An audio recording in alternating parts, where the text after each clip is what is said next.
Welcome to CSIS Online.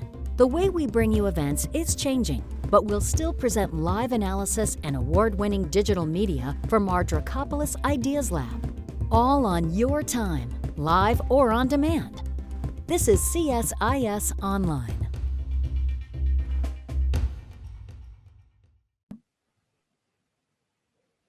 Good afternoon. Thank you very much for joining us. My name is Ryan Berg, and I'm a Senior Fellow in the Americas Program at the Center for Strategic and International Studies. CSIS is delighted to be hosting this panel discussion today titled The Need for Long-Term Pressure on the Ortega Regime. Before we formally begin, let's take care of logistics.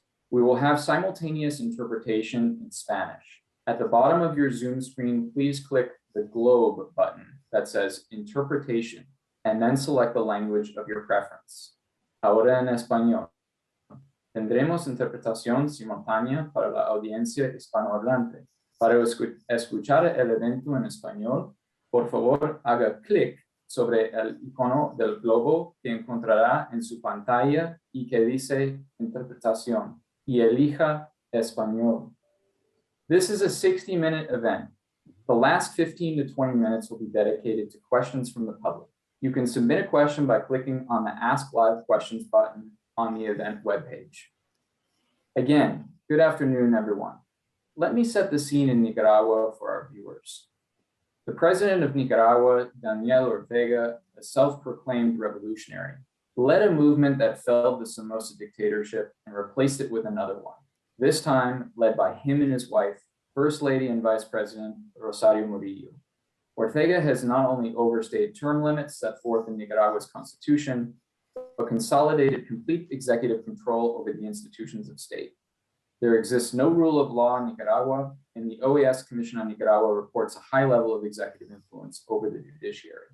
In response to the April 2018 protests against the proposed Social Security reform, Ortega used the full machinery of the state to clamp down on Nicaraguan society, unleashing a reign of terror leading to more than 300 dead, thousands wounded, and many denied medical treatment on the basis of their suspected ties to the opposition. Several independent bodies, such as the Interdisciplinary Group of Independent Experts, have found credible evidence of crimes against humanity committed by the Ortega regime. Torture is a regular instrument of police interrogation, and roving paramilitaries, suspected of being armed by the National Police and the Army, have many communities living in fear and afraid to gather on the streets. Nicaragua's democratic opposition responded by organizing, protesting, and engaging in mediated dialogue, and eventually placing their faith in elections, which have been called for November 7th of this year.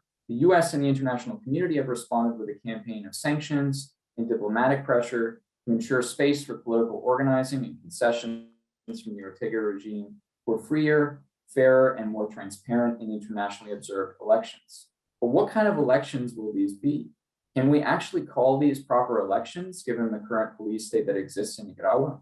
Indeed, Ortega appears intent on avoiding the mistake he made in 1990, which is to say competing in an election that he could lose.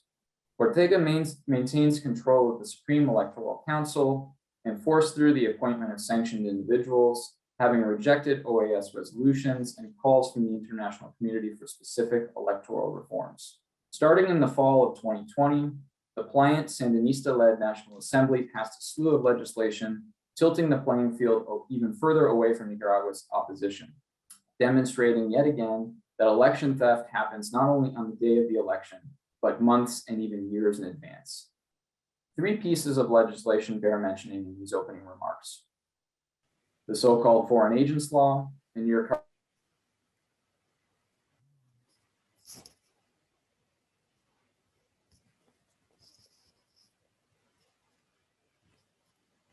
Hello.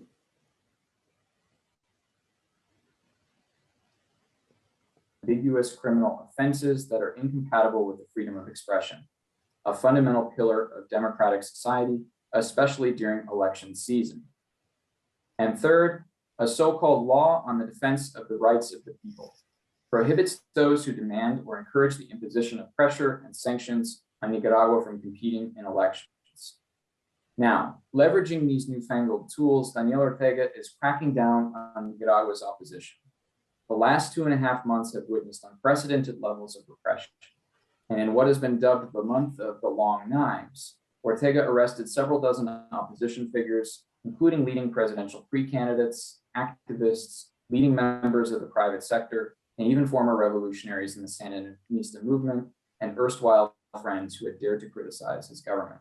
The web of repression has increased to include family members of those detained as well. Now, today is July 20th. The U.S. House of Representatives has marked up the Renacer Act, which is auspicious for its passage shortly, and that should bring further pressure on the regime.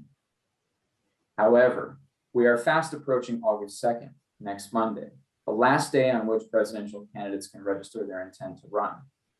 A survey of the electoral landscape shows a lonely couple sitting atop the competitionless field, all of their potential opponents suffering in prisons or under house arrest. And indeed, the Secretary General of the OAS, Luis Almagro, has said Nicaragua is hurtling toward the worst possible election.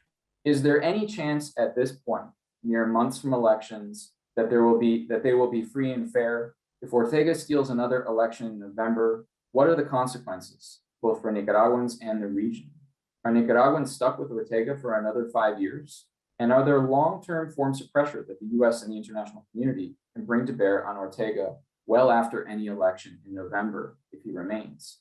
To answer these questions and more, CSIS has assembled a tremendous panel of scholars and human rights defenders. Here with us today are Dr. Daniel Zovatto, Gerardo Bertin, and Bianca Jagger. Daniel Zovatto is Director for Latin America and the Caribbean at International Institute for Democracy and Electoral Assistance, otherwise known as International IDEA. Zovatto is a member of the Advisory Council of the Latin America Program at the Woodrow Wilson International Center for Scholars, a member of the editorial board of the Foreign Affairs magazine in Spanish, and a member of the International Advisory Council of the Governance Index for Africa from the Mo Ibrahim Foundation. He has authored more than 40 books and more than 100 articles. Gerardo Bertin is Director of Latin America and Caribbean programs at Freedom House. He has over 20 years of experience working on democratic governance, anti-corruption, and citizens' empowerment and participation throughout Latin America and the Caribbean. Prior to joining Freedom House, he was a senior associate at Tetra Tech's Democracy and Governance sector, where he managed large USAID-funded projects in Latin America. He has also worked at the United Nations Development Program, Regional Service Center for Latin America and the Caribbean. And Bianca Jagger is the founder, president, and chief executive of the Bianca Jagger Human Rights Foundation, which is dedicated to defending human rights, ending violence against women and girls, and addressing the threat of climate change, among other things. She is also a Council of Europe Goodwill Ambassador, the International Union for Conservation of Nature Bond Challenge Ambassador, and a member of the Executive Director's Leadership Council of Amnesty International, USA. She was born in Nicaragua and has spent her life advocating for her birth country. Each one of our speakers will make approximately 5 minutes of opening remarks, followed by a moderated conversation, and concluding with 15 to 20 minutes of Q&A from the audience. Again, please submit a question by clicking on the Ask Live Questions button on the event webpage. Now, for opening remarks, I'd like to start with you, Daniel.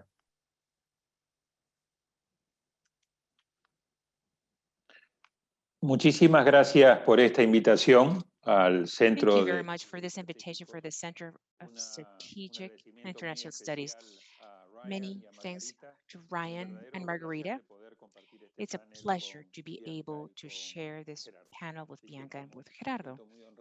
I am very honored to be able to address this very serious and sad issue for our region. I would like to begin quoting Sergio Ramirez in a recent quote when he was interviewed by Carlos Fernandez Chamorro, in which Sergio Ramirez said, "There's nothing left out of the revolution, just a rhetorical pretext to include the repression acts and the consolidation of the family dictatorship of Ortega," end quote. This defines what kind of an animal we're talking about. We're talking about a dictatorship. We're talking about a family dictatorship. And we're talking about a dictatorship that represses in a bloody manner its country, as we have observed throughout the years, but especially the tragedy of April of 2018, where more than 320 people were murdered by the regime. So I think that we have to begin by defining who we're dealing with, really. And secondly, we have to ask ourselves, how did we arrive here? How did Nicaragua arrive here? Nicaragua arrived at this situation thanks to a dictatorship that does not start overnight. It does not start with a coup d'etat, but it is developed from start at 2000, the year 2007 to this day, 14 years in plain sight within Nicaragua and in the international community.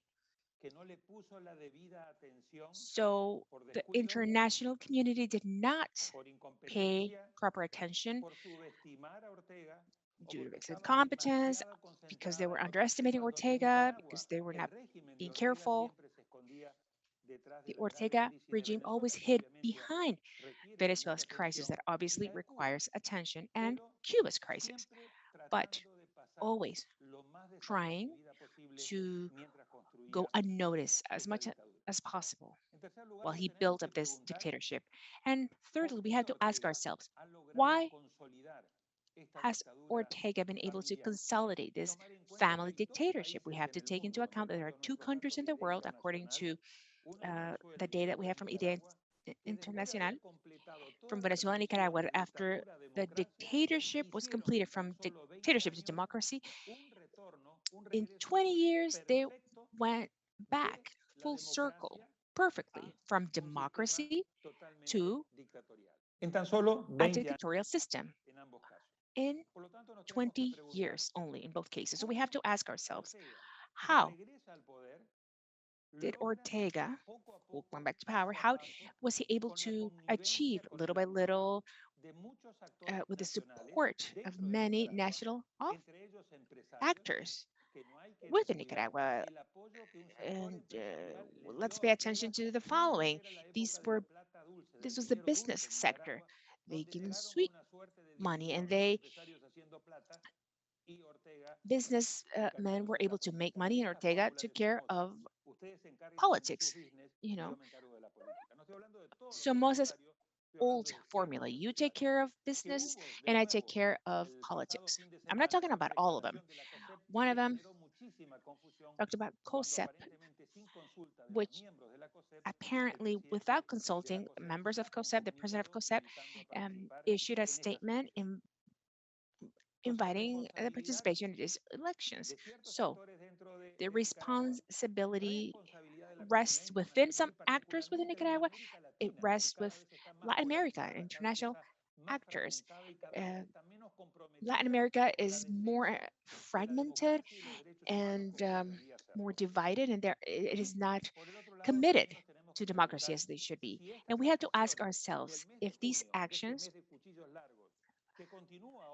of this month of June, that it will continue in July, is are they part of a strategy, or are they part of Ortega and Murillo, typical authoritarian people who are repressing the people more and more? This is a clear strategy that has developed as an, as an announced dictatorship, step by step. And Ortega and Rosario Murillo, like I said, have developed step by step as part of a strategy. So the lack of attention on behalf of the United States, and also the lack of attention from Latin America, and this situation that we are in, and we're headed to an election. And I don't see Ortega doing anything important Yo creo, de acuerdo a las declaraciones del pasado domingo, I think, according to his statements of last Sunday, he's saying that elections will happen no matter what. It doesn't depend on anything else. We're going to have these elections. He's saying that this is the Nicaragua's second independence. And he's saying that what the United States is trying to boycott the elections, and he's trying to strategically place his puppets. So I don't see a change of scenario, because from the repression of the April repression, the long knife from since June, and the literally the hunting of the presidential candidates. Ortega is feeling that not that he has impunity, but the actions that have taken place, the measures that have been implemented, the sanctions that have been applied to him and to his inner circle, he has more to gain by doing what he is doing to consolidate his power and guarantee his elections. And I think that in this scenario, we have to be ready to fight a very middle and long term battle. This regime has more impulse, more impetus.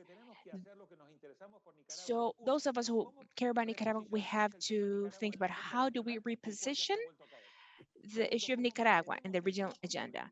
Number two, how do we keep that focus on Nicaragua? Number three, how do we monitor and decry to see if these elections are going to take place in this scenario? We have to decry the illegitimacy of these elections. Number four, how can we understand this new type of authoritarianism? How can we design a new team of measures that really hurt this authoritarian government? And how can we generate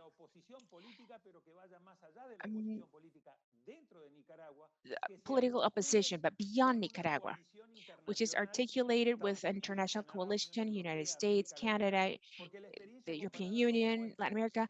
Because if we look at the past experience, we can see that if there isn't unity within the countries, no matter what we can do at the international level, it will not be enough. So we're facing a great challenge, but we also have to have a very clear commitment to send to the people of Nicaragua that they're not alone, that we will not leave them alone, and that we will continue fighting to keep the focus and pressure on the regime of this dictatorship, this family dynasty of Ortega Murillo. Thank you so much. Muchísimas gracias, Daniel. Thank you very much, Daniel. Gerardo, your opening statement. Thank you, Ryan. First of all, many thanks to the Center for Strategic International Studies and for inviting me to speak in this very important and timely event. It's an honor to be here, Daniel, and with Bianca. I think Daniel started the conversation by hitting on the nail to understand what is it that we're dealing with. First of all, there is no precedent in our region for something like this. This is the first time, basically, that we're seeing, and perhaps the only closest phenomenon that we have seen was when Latin America was actually being dominated by military dictatorships. There is no precedent. Let me give you some facts about what's happening in Nicaragua. In our latest Freedom in the World report, out of the 35 countries that we analyze in the hemisphere, Nicaragua is number 33. After Venezuela and Cuba, the three regimes that were classified as not free in the 35 countries of the hemisphere. Nicaragua is the last country in terms of freedoms, political rights, and civil liberties in Central America. To contrast, Costa Rica, its neighbor, is number one, and it's a free country. Since 2011, as Daniel alluded, 10 years, Nicaragua has had the longest and the largest decline in the Americas, minus 24 points in civil liberties and political rights. Since 2017, 5 years ago, it has had 17 points decline. And if we go back to the beginning of the administration of Ortega in 2006, 15 years, Nicaragua has had the second largest decline in the Americas in freedoms, political rights, and civil liberties, 33 points. And if we enlarge that analysis to the global picture, since 2006, Nicaragua is the sixth largest country showing declines after countries like Central Africa, Burundi, Thailand, Venezuela, and Mali. In our 2021 freedom score, Nicaragua is right there with countries like Iraq, Thailand, Mali, and Myanmar, all of them basically with a very lack of freedoms. And in the world, out of 210 territories and countries that Freedom House analyzes, Nicaragua is number 55 with a score of 30 over 100. What has happened, as Daniel was mentioning, this is a classic case of slow dying of democracy. Since Daniel Ortega was elected in 2006, it began a period of gradual but consistent and systematic deterioration. I think marked by a couple of interesting things. First, the consolidation of his power of all branches of government, including the justice system, by controlling freedoms, and nobody has mentioned it yet, but it is one of the most corrupt governments in the world. In 2018, state forces, with the aid of informally allied armed groups, responded to mass anti-government movement with violence and repression. And guess what? The regime submitted a report to the United Nations calling that event an attempted coup d'etat. The rule of law has collapsed, and certainly there is a lot of evidence being collected of deaths, imprisonments, harassment, detentions, disappearance, and torture, very much beginning to make the case for what could become a very interesting transnational justice issue. Certainly, Ryan already mentioned the handling of the COVID-19. We don't know exactly what the situation is. We don't believe basically on the official data. They have actually gone after the doctors and the frontline workers who are saving lives. And certainly, I have to say that Nicaragua has now the second after Venezuela largest crisis of population movement, putting pressure basically in countries like Costa Rica and Honduras. It is certainly a very concerning situation. I'm happy to analyze more if necessary. Thank you very much. Thank you very much, Gerardo. We'll come back to you in the Q&A. Your opening statement now, Bianca.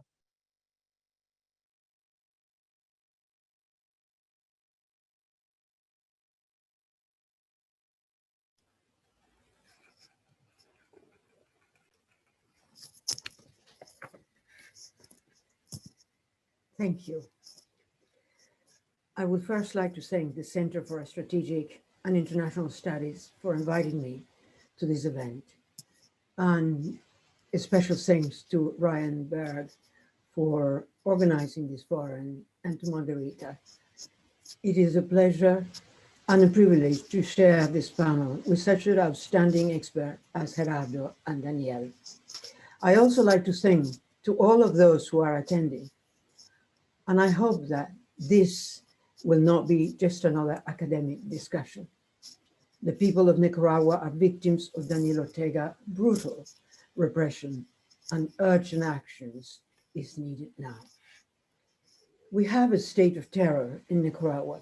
I agree with everything that Daniel and Gerardo have so far said, where Ortega, the criminal dictator, is holding ransom the people of Nicaragua. Ortega carries out his relentless repression with the support of his police, army, paramilitary forces, better known as Sandinistas mob or death squads, party structures, neighborhood committees that force people to spy on each other, and the corrupt and subservient judicial system. These are the same structures that he has employed to repress and murder his opponent and protesters with absolute impunity. Ortega has done everything in his power to prevent that a free, fair, and democratic election could take place on November 2021.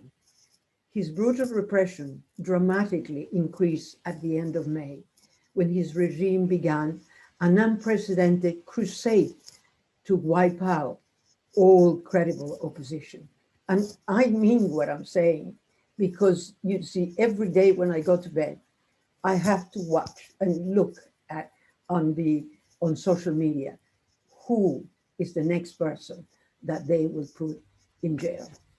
His brutal repression is without parallel. On the 28th of May, they stormed the house of presidential candidate Cristiana Chamorro, ransacking her possessions, taking away from her all means of communication, and leaving her under house arrest.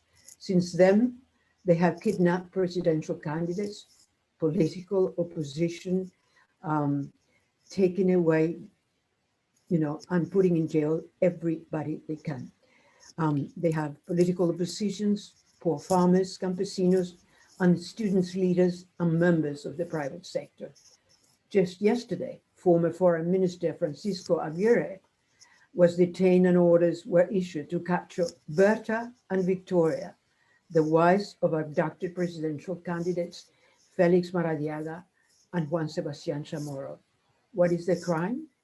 Is to have visited Washington to denounce the kidnapping and disappearance of the husband.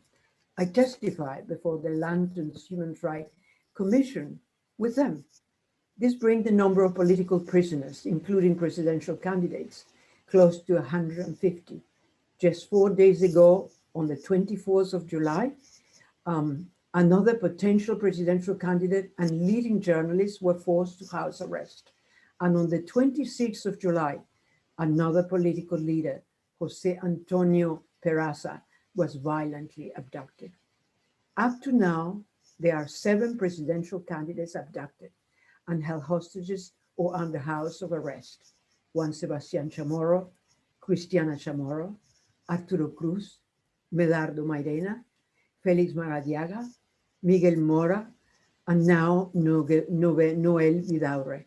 In addition, they have abducted and detained leaders from all political persuasions, poor farmers and campesinos, private sectors representative, a former First Lady, the wife of President of former Arnoldo Alemán, Maria Fernanda Flores, journalists Miguel Mendoza, Jaime Arellano, as well as administrative staff of the Violeta Barrios Foundation, Marco Fletes and Walter Gomez and Pedro Vázquez, who is Cristiana Chamorro's driver.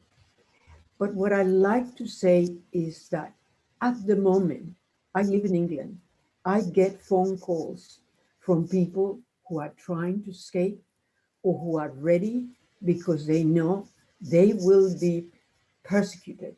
I recently was in touch with someone who announced her candidacy, and they were at her doorstep. They ransacked her house, and she fortunately managed to escape, but it's been a horrible experience to follow what she had lived and what she had had to do to escape Nicaragua. Except for 4 that are under house of arrest: Cristiana Chamorro, Maria Fernandez Flores, Noel Vidaurre, and Jaime Arellano, the whereabouts and conditions of the rest of the abducted since last May are unknown. Not even the International Red Cross Committee have been granted access. Senator Jim Risch recently said the Ortega regime was immediately provide proof of life and unconditionally free the political prisoners. When I testified a few days ago at the London's Human Rights Commission, I made an appeal to Daniel Ortega to allow me, with other prominent human rights organizations and members of a bipartisan delegation, to be able to visit the jail.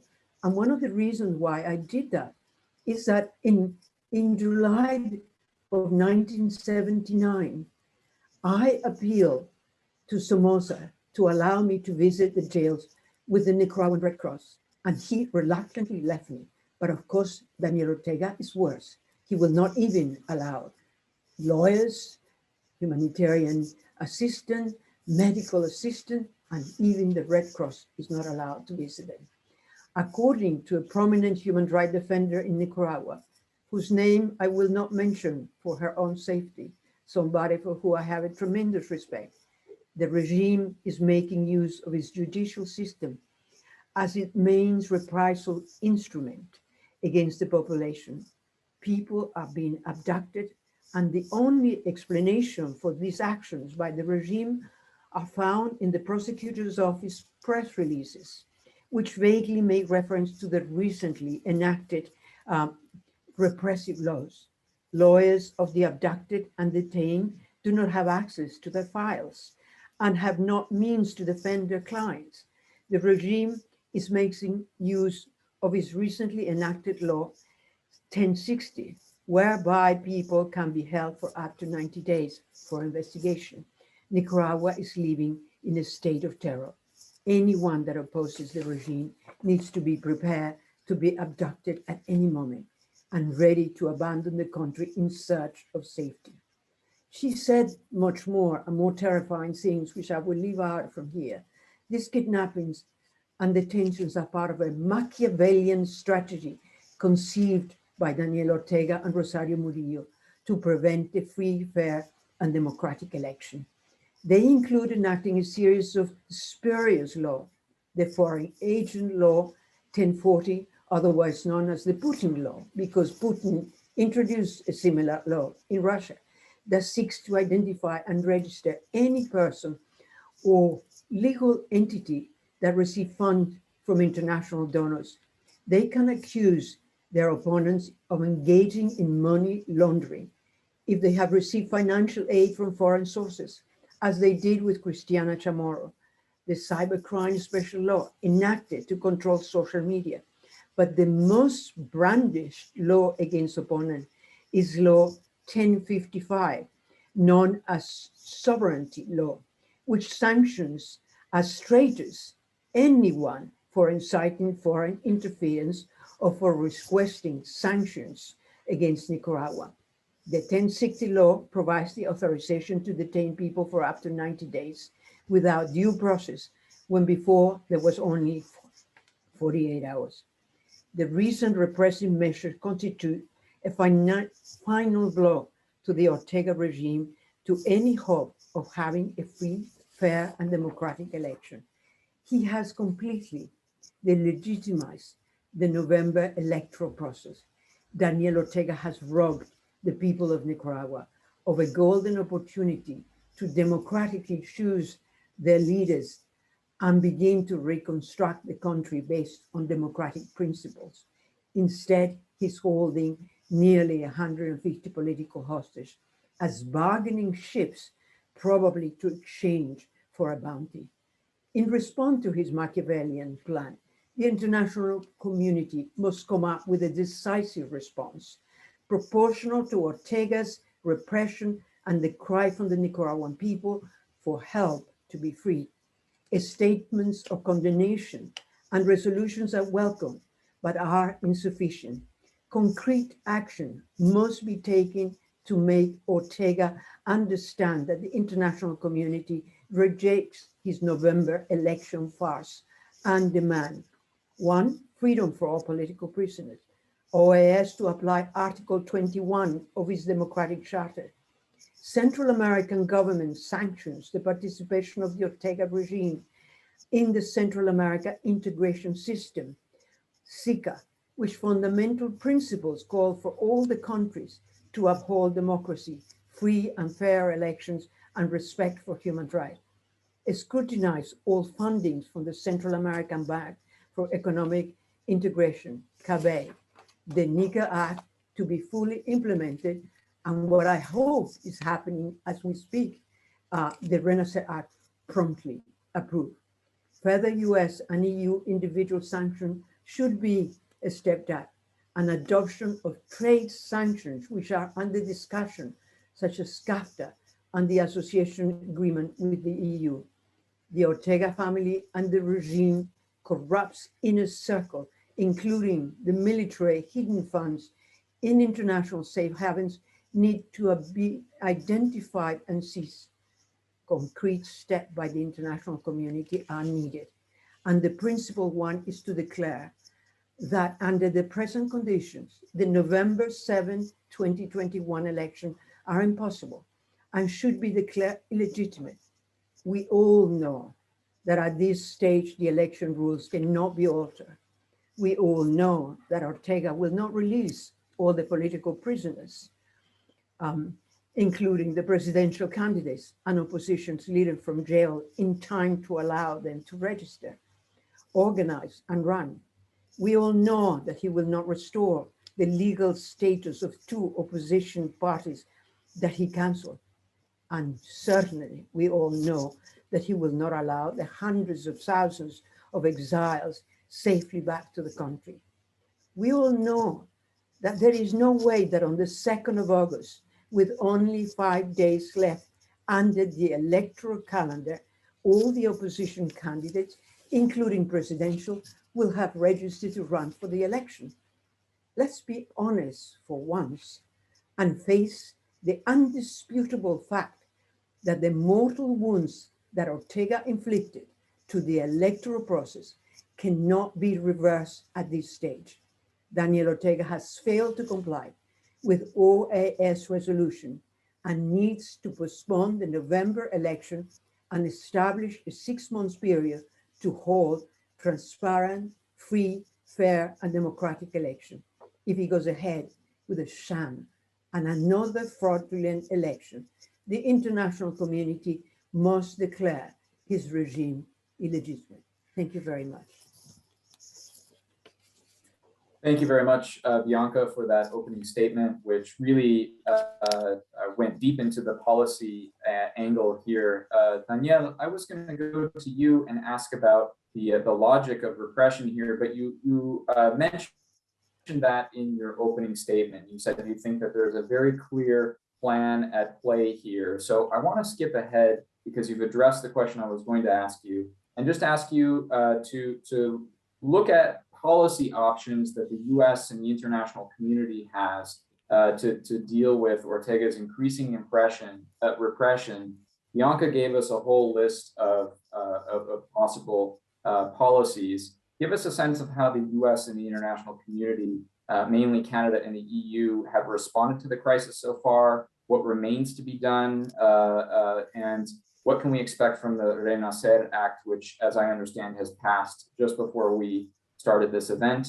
And then I'm going to go to Gerardo and ask pretty much the same question about policy options. Then Gracias, Ryan. Suscribo totalmente lo que dijo Gerardo y de Thank manera. you, Ryan. I agree with what Gerardo said and what Bianca said as well in a detailed manner. We agree.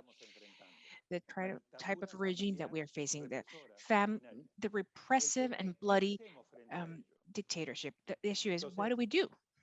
Vuelvo a mi punto inicial. So back to my initial point, we are facing a new type of authoritarianism. It is not the authoritarianism that we were used to in the 70s and 80s, in which within the third democratic wave, that framework we transitioned to. Number two, we are facing a geopolitical scenario which was different from the 70s and 80s that helped the transition of that third democratic wave. It's a much more clear division between the United States, China, and Russia, where democracy is being undermined, not only in Latin America, but worldwide. We have to keep that in mind when we design strategies. Number three, we have the mechanism of the democratic international charter. Even though we were to apply Article 20, like Bianca mentioned, we have to do it as a formality, but this charter is designed to fight against coup d'etats, against democratic governments. And this is a very authoritarian government that from the inside, once he reached power, he achieved power, he deinstitutionalized all the different political institutions, and he established a state of terror. Number four, what do we have? a military intervention, United States and Panama in 89, right? Number two, internal rebellion, that is to say, rule out. Number two, three, to convince the military to let the regime fall. This did not happen in Venezuela. Why? Because this is a mafia dictatorship that has businesses within the military. So there is an ideological issue here. Number four, the issue of international pressure, which is very important, but we have to rethink the sanction mechanisms. And my suggestion is very specific. On top of reaching Ortega, Murillo, and the support group, let's hit the family. Let us hit their children. Let us investigate each one of Tratemos de incautarle all the investments they have. Let us freeze. Y a su vez armemos un caso, como bien señalaba And Gerardo, let us de derechos humanos, para ver si hay start a pie para case presentar una to causal see lo más grave posible para que if we can reach these assets, to see if, like, independently of the passing of the years, they can be made responsible for the crimes against humanity. If we do not repress them more, if we do not have an iron fist, Ortega will remain in power because look at Cuba. It's been over 60 years, over 20 years in Venezuela, and it's been almost 14 years in Nicaragua. And if we're not effective, it'll be 5 more years minimum. So that's very important. My other concern, and I'm sorry I'm taking advantage of this time, but it's Latin America, because United States is not enough. It is not enough to have Canada and Europe. This is fundamental. That is the responsibility of Latin America, starting with Central America, which this is happening in many countries, and with the system of Central American, the BCIE is financing really this dictatorship, and we have to put an end to this, and we have to make the BCIE authorities responsible. Daniel Ortega put 3 candidates who were members of SICA. So we have to design a plan, but Latin America is very distracted because they have many problems. Last weekend in Mexico, Andrés Manuel López Obrador proposed to end the OAS and to create a new institution. That is the level of disorientation that we have in the region. Okay, and this is an element that we have to assume as Latin Americans. So it's not so we can cry over spilled milk, but it is to say that we are facing a very severe dictatorship. It is a new kind of dictatorship, and the mechanisms that we had are not giving us the expected results. We have to be creative, and we have to give it all that we have, everything that the international law will allow, but with new and innovative mechanisms, because otherwise, like Bianca said, if we have resolutions, declarations, tweets, etc., it's welcome, but Ortega is not going to leave power with all of that, and we have to face that. I am very pessimistic at the short term. I think that Ortega is following Venezuela, and he's going to win these elections no matter what, and then he will free maybe some prisoners, and then he will start a process of negotiation as he did in the last 2 years, really wasting everyone's time. And then he didn't follow any of the 7 conditions imposed by the OAS in the new resolution of 2020. So we have to prepare for the short and midterms. We can have short, mid, and long-term actions that we have to. Look, this is a marathon, and the greatest challenge, how do we introduce the issue of Nicaragua in the 3 first issues of the Latin American agenda, and how do we keep it there? Because the challenges are so numerous and the problems are so many. In the month of July alone, Latin America has had 7 or 8 huge incidents, from the murder in Haiti, then going to Cuba, etc., that if we do not keep the focus on Nicaragua, everything will drop again, and this will benefit Daniel Ortega. That is a very important element. And the other, great solidarity, and to demand freedom for the political prisoners, and to demand an establishment of mechanisms of human rights. Thank you. Thank you, Daniel. I think you've made plenty of really great points there. People in Nicaragua are starting to talk about the Cubanization of the country, and that's why I want to have this event thinking about long-term solutions or long-term forms of pressure on Daniel Ortega. I like the idea of going very specific and very targeted after the family. Gerardo, I want to give you a chance to respond to Daniel and to Bianca, and also to get into some of the policy matters here. I put on the table Renacer, anything else that the US or the international community is doing, feel free to respond. Sure. No, thank you. I mean, I fully agree with Danielle in terms of the fact that they're going to go with the election. They want to use the election basically as another legitimate front to kind of maybe transfer the power to within the family. Let's not forget what the definition of kleptocracy is. Kleptocracy is really a government by thieves, because what they do is they use public resources for their own private uses. And it's clearly that we have evidence that the family is involved in communication, is involved in meat market. I mean, they have a tremendous business. So I will agree to go after that. Second, I think that the multilateral aspect of the response is also important, because what they want is to continue to use the excuse of scapegoating the United States and being actually the imperial power, working through the CIA, working through all of these issues. Why? Because that is the only argument they have, in a sense, and certainly we need to stop that.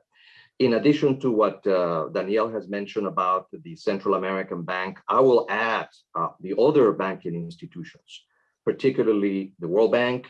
I will add the International Monetary Fund.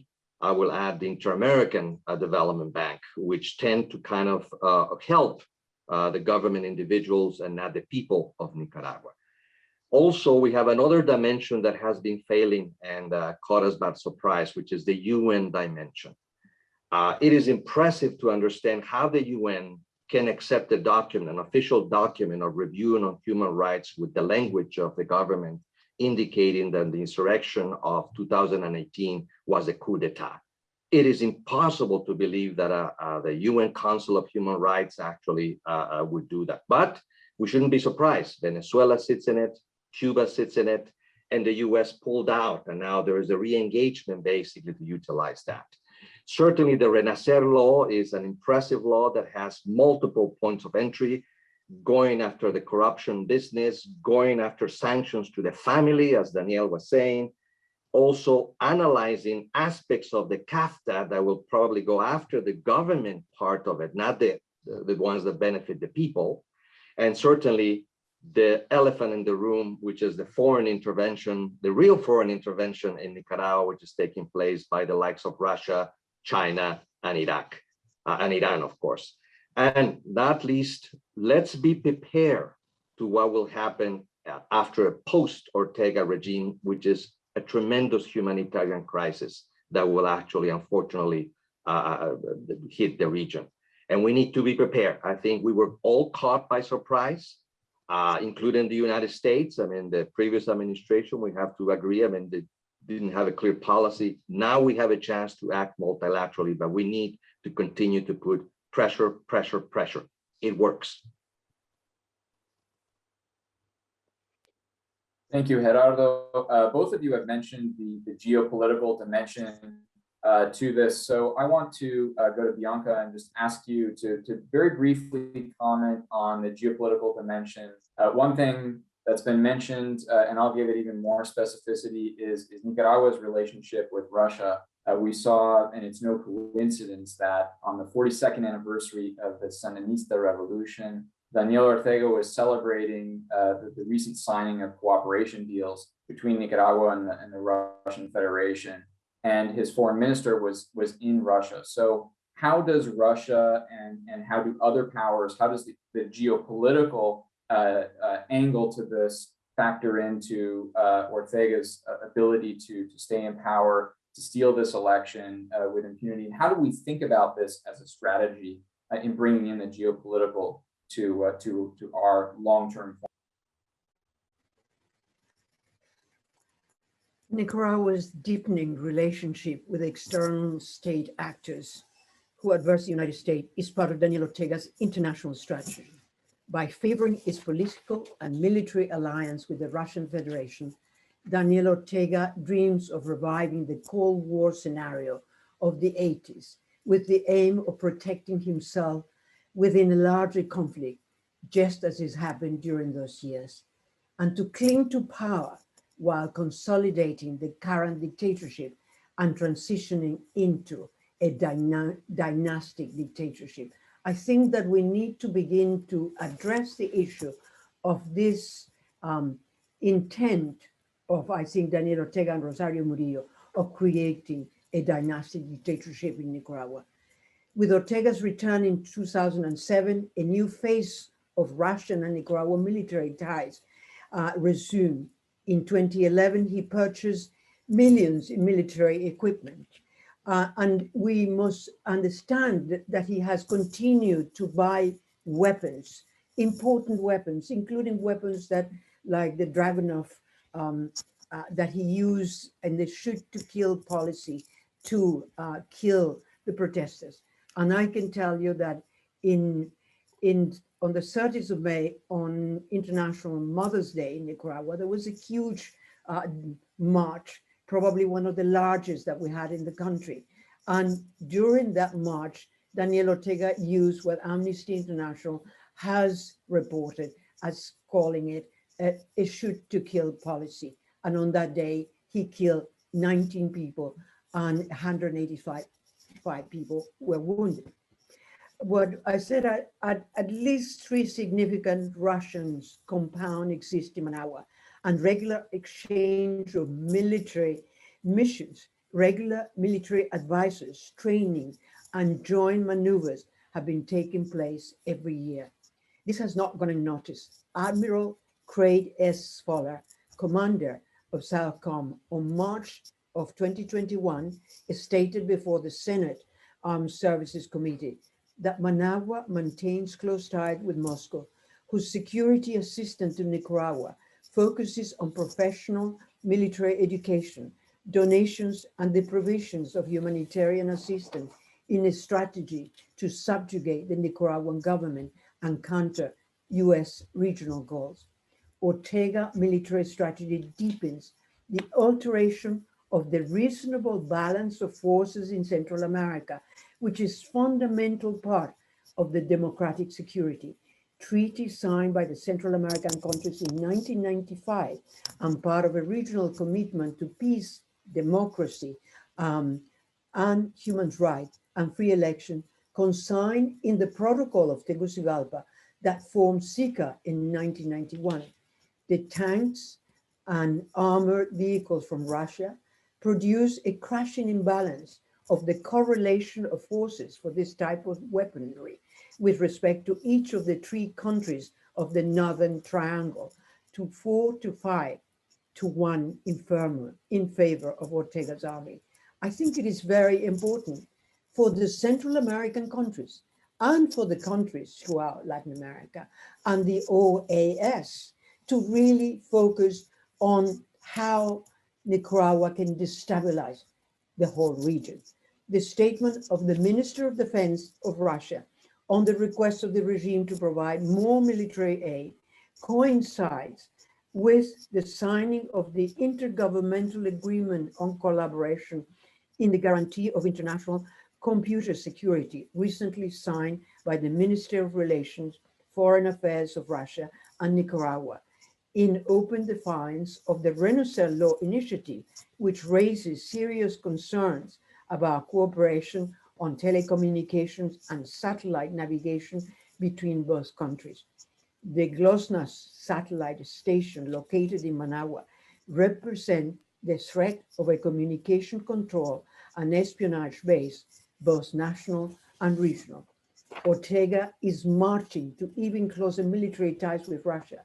In late June, after a request from Daniel Ortega for weapons and military training, Russian Minister of Defense Sergei Shoigu mentioned that Nicaragua and Cuba and Venezuela are keen to have modern military and that those countries need Moscow backing now more than ever to be able to confront external threat. watch very carefully what Daniel Ortega is doing. This is all part of his strategy. And this is all part of his strategy that not just the US, not just the international community, but the Latin American countries must be paying attention to.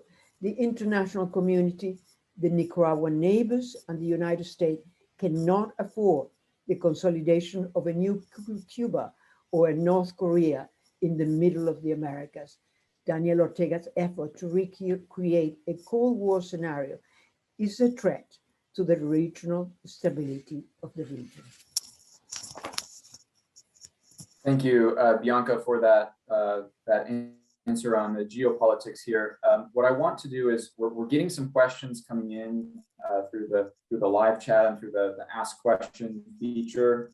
Some of them are quite good, and I'd like to get to them in a sort of lightning round of Q&A before we wrap up. And so I want to assign one question to each of you and then give you a chance to respond.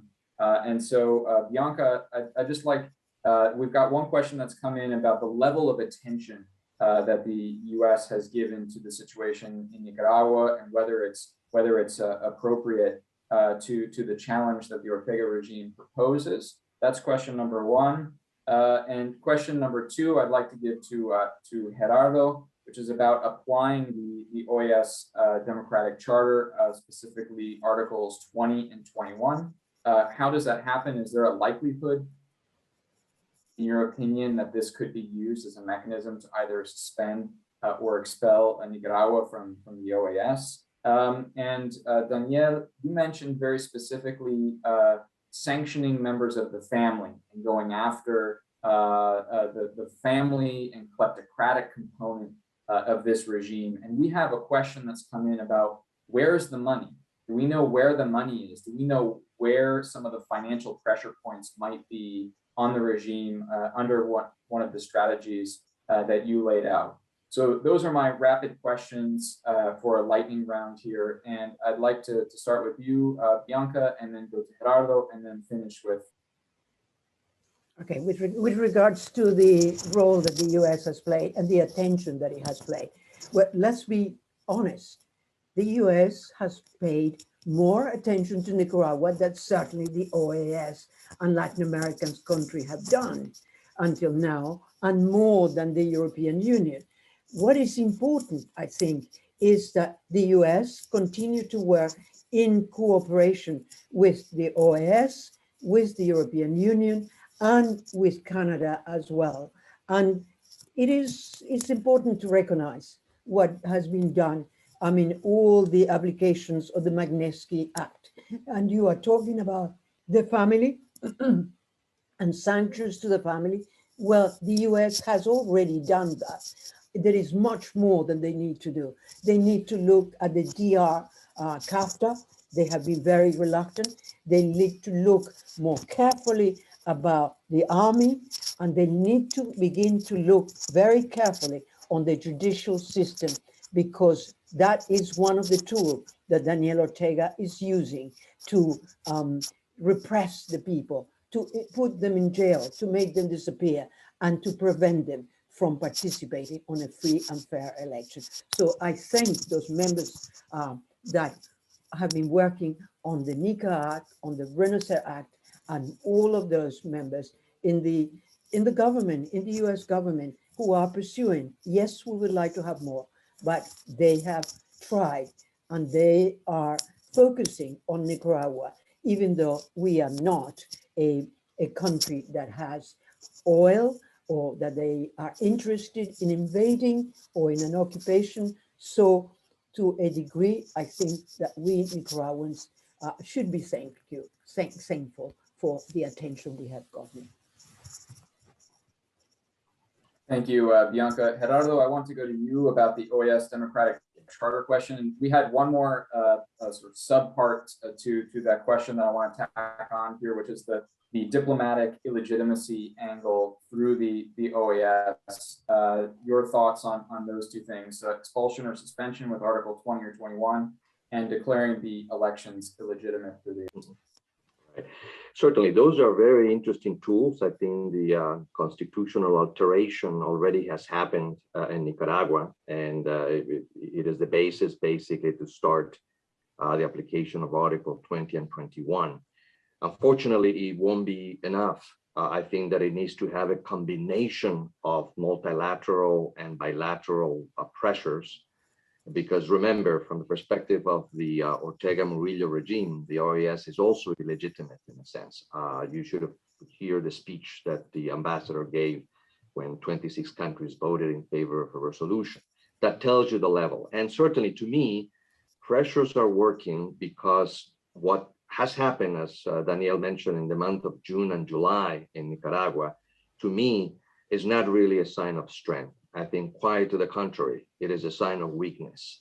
And the international community must take advantage of that and utilize the Magnitsky Act, the Renacer, multilateral organizations like the UN and the OAS, and begin to put really pressure in something that, as I said, the elections will take place, and we need to start thinking about how we are going to respond after that, including the upcoming and ensuing humanitarian crisis.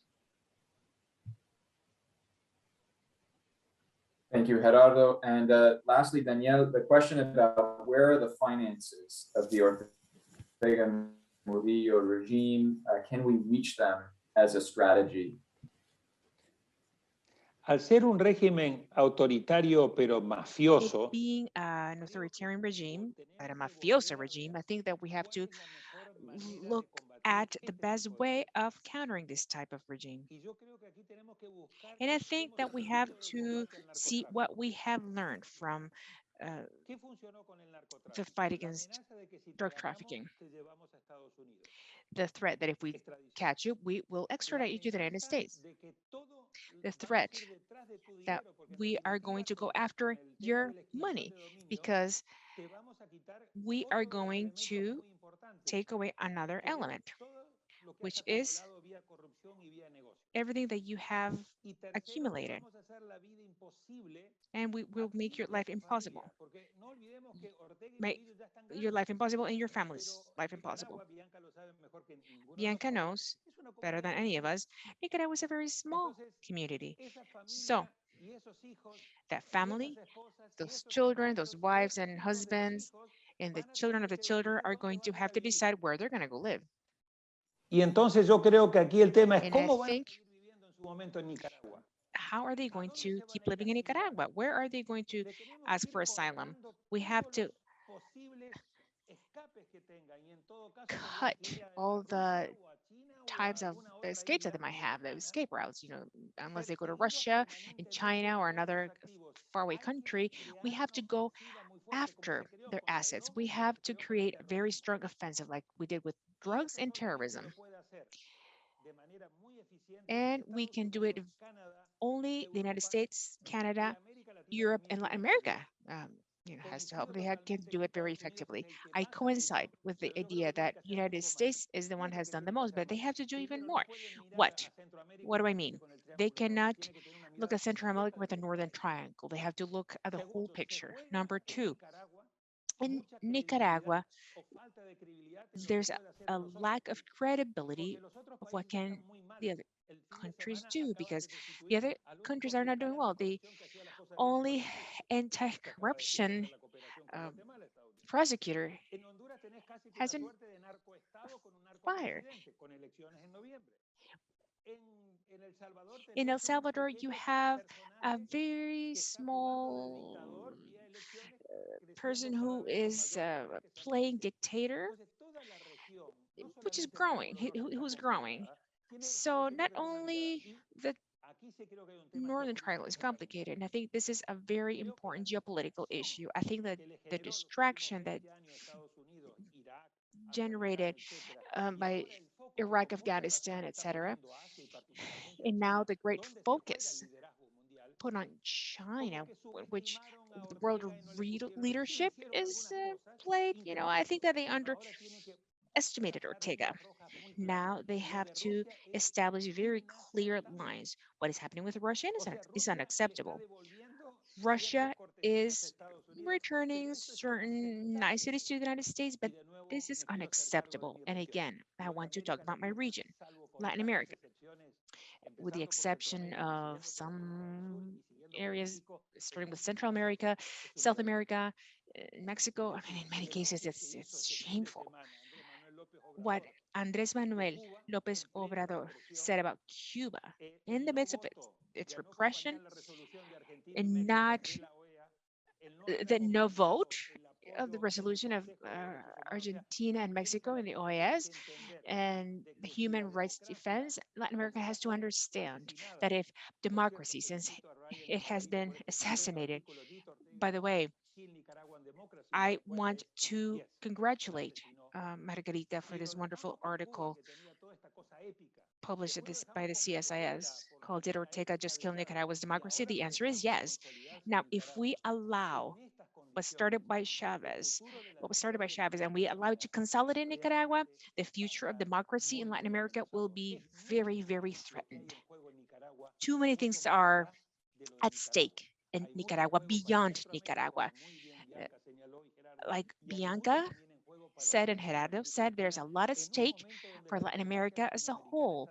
It is a moment where Latin American democracy is showing signs of deterioration.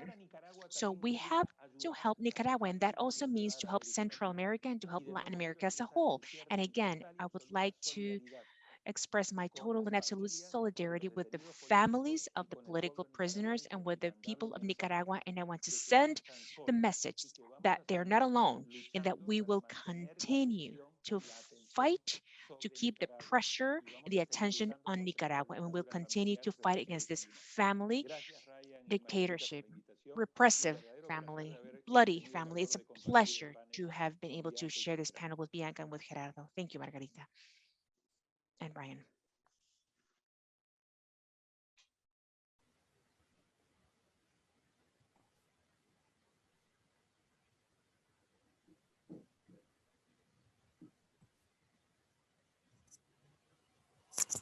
Thank you very much, Daniel. That concludes our event. We went very quickly through 1 hour of the need for long-term pressure on the Ortega regime. I think we've come to the conclusion, really, that this is not an election on November 7th. This is a coronation ceremony.